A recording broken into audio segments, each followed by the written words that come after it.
Acceleration को double करने से हमारे पास फोर्स भी डबल हुई।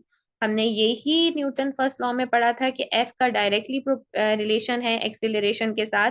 तो जैसे ही आपने मास को कांस्टेंट रखा और एक्सेलरेशन को डबल किया, आपकी फोर्स भी डबल हो गई। यही चीज हमें न्यूटन के लॉ ने भी सिखाई थी, जो हमने यहाँ पे प्रैक्टिकली प्रूफ कर दी। अब दूसरा क्या है, अब मैं फोर्स को कांस्टेंट रख रही हूँ और मास को डबल कर रही हूँ।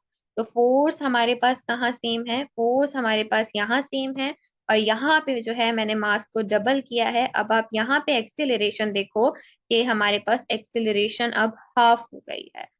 तो मास को इंक्रीज करने से एक्सेलरेशन डिक्रीज हो रही है। यही चीज हमने सेकंड पॉइंट में, सेकंड लॉ ऑफ मोशन में पढ़ा था कि एक्सेलरेशन और मास दोनों का क्या था, इनवर्स रिलेशनशिप। जब आप मास की वैल्यू को बढ़ा रहे हैं, एक्सेलरेशन कम हो रही है।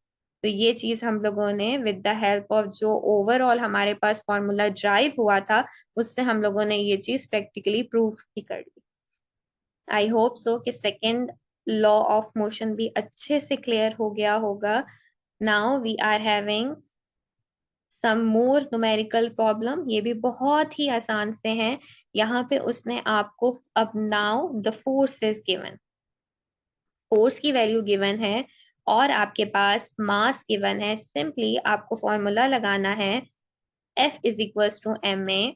फोर्स की वैल्यू है 12, मास की वैल्यू है 3, और एक्सेलरेशन आपको फाइंड आउट करनी है।